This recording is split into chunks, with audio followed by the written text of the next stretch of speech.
Hello, this is your Sir Leoncio Olobia, and I'm going to discuss Module 2 of Contemporary World. Module 2 is entitled Global Economy.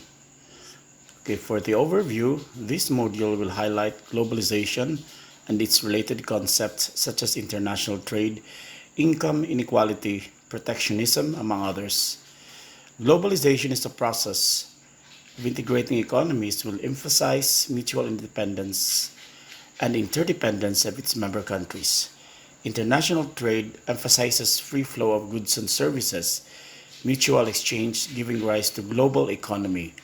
However, protectionist policy like import tariff is implemented in order to regulate infusion of imported products, thus protecting local industries from foreign goods while restricting international trade.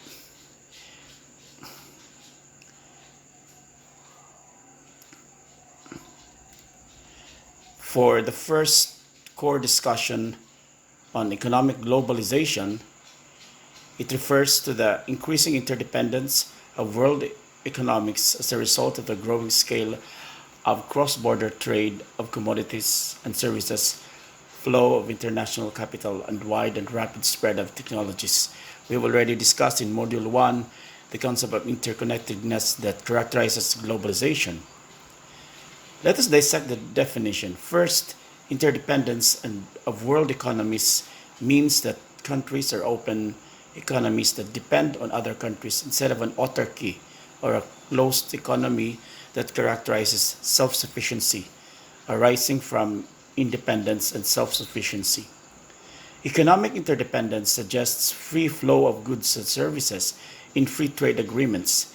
This is explained in the cross-border of trade of commodities and services, meaning trade is already international, no longer domestic bound. Next, flow of international capital means that capital in the form of money and other assets as investment forms move freely within nations without restrictions. Investors in one country can bring their capital to other countries. This is called capital outflow, while foreign investors can bring capital domestically, called capital inflow. From the discussions, you will understand that globalization indeed opens up economies. Technology plays a great role in the interdependence among nations. The rapid use of the internet helps financial banks speed up transactions on a global scale. Proliferation of digital economy, such as e-commerce, links sellers and customers globally, boosting income levels. Likewise, the rise of knowledge economy becomes inevitable in an age of information following the digitization process sweeping the globe. Pardon me. While international trade means free movement of goods and services between nations, some restrictions are placed to protect local industries. These are called protectionist policies such as import tariffs, which are taxes on imports, and import quotas, physical limitations on imported products. They help produce they help local producers fight against competition from foreign goods. Such encouragement involves giving preferential treatment to domestic producers and discriminating against foreign competitors. In the next section, graphical illustration will be discussed for a better understanding of its intricacies. For the discussion of the graphical part, we will do that during the virtual class because it will be very difficult to explain in this audio recording. Okay, so we move on to the next part, which is part 2, the gains from international trade. Following the discussion on free trade as an element of globalization, it is necessary to ask who gains from international trade. Given two countries engaging in trade without government restrictions such as tariff, regulation, among others, free trade will not necessarily equalize gains or losses. There will always be discrepancies and opportunity costs along the way. Okay, so there is a discussion there via YouTube, which you will also consider in your self-directed learning. Part 3 talks about globalization and sustainable development. As defined by the United Nations, sustainable development is the idea that human societies must live and meet their needs without compromising the ability of future generations to meet their own needs. This entails balance between economic growth, nature, which is environment, and human nature. It is not to be discarded that humans play a great role in the realization of economic goals and environmental preservation. However, too much focus on economic growth does not bring long-term gains for future users of resources. As the economist Jeffrey Sachs puts it, gross national product as output measurement should be renamed gross national product, which considers welfare of human beings, and that includes good health and clean environment, both ingredients of sustainability. Moving on, excessive indulgence to short-term gains can overlook environmental protection, leading to degradation that is exacerbated by climate change. Next, negative externalities such as costs thrown to the society are not calculated by firms that pollute air and water because there is no price for environmental protection per se unless a company seriously considering its corporate social responsibility that addresses sustainability between short-run incentives. This thinking allows firms to disregard social responsibility, putting us all in great malady. In relation to international trade discussed previously, it shares some responsibility towards the environment as in the case of manufacturing goods to continually damage the environment. Hence, ecological modern theory suggests globalization as a process that can both protect and enhance the environment. However, so many responses are being rallied today in trying to combat climate change. For one, lesser carbon emissions, carbon tax, and carbon neutrality are but some of the measures in place to help heal the already damaged environment, which has caused severe storms, biochemical warfare, among many other disturbances. In the past, efforts to mitigate the effects of climate change have been considered, as in the case of the implementation of the Human Development Index that measures economic and social achievements through periodic monitoring of developmental activities. Another measure used before and continues until this day is the concept of ecological footprint that represents the maximum limit of consumption per person according to the Earth's ecological capacity. If we could manage to keep above the minimum HDI and below the maximum ecological footprint per capita, we will be on track for a sustainable future. Finally, you will reckon that at the top of everything is good relationship that should guide every institution and nation in implementing sound policies that balance economy and the environment, not growth at the expense of the environment, which should be communicated responsibly to various constituencies. Concerted efforts from government and private sectors to create proactive solutions that are sustainable should be prioritized.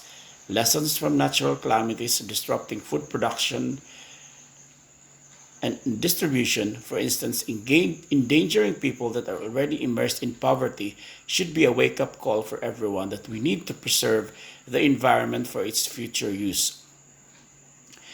Really, we do these steps for ourselves because the environment can survive without human beings. We need the environment in order for us to survive. Okay, we move on to part 4, which is economic globalization, poverty, and inequality. All the wonders of globalization remain rhetorical when in practice, poverty looms in rural areas not experiencing any form of economic amelioration. Indeed, you will realize that while industries soar in big cities, a backward agriculture remains detached. This glim scenario is exacerbated by unclear policies, corruption, and mismanagement, and that altogether plunge societies.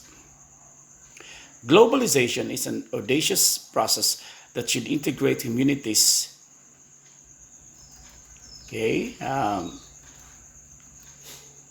that should integrate communities in various forms of interconnectedness, but the reality disconnects the have-nots trying to compete with scarce resources that are working against them.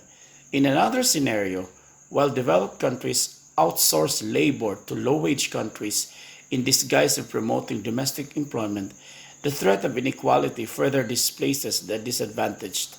It is only on It is not only economic encroachment but political subjugation that put locals at the mercy of colonialism due to oppressive structures being implemented.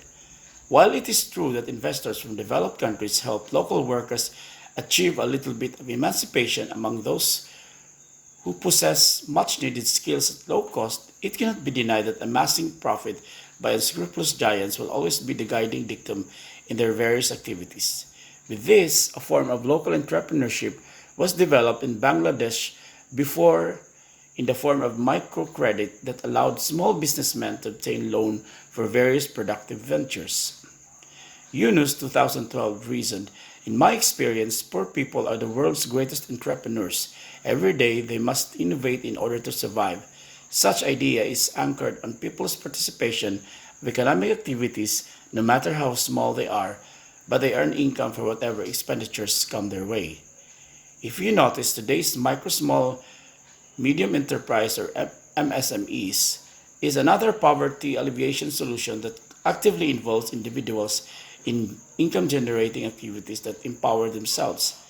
The flourishing small business in the countryside areas of developing countries are good examples of MSMEs that have potentials of attaining global competitiveness in the products they produce.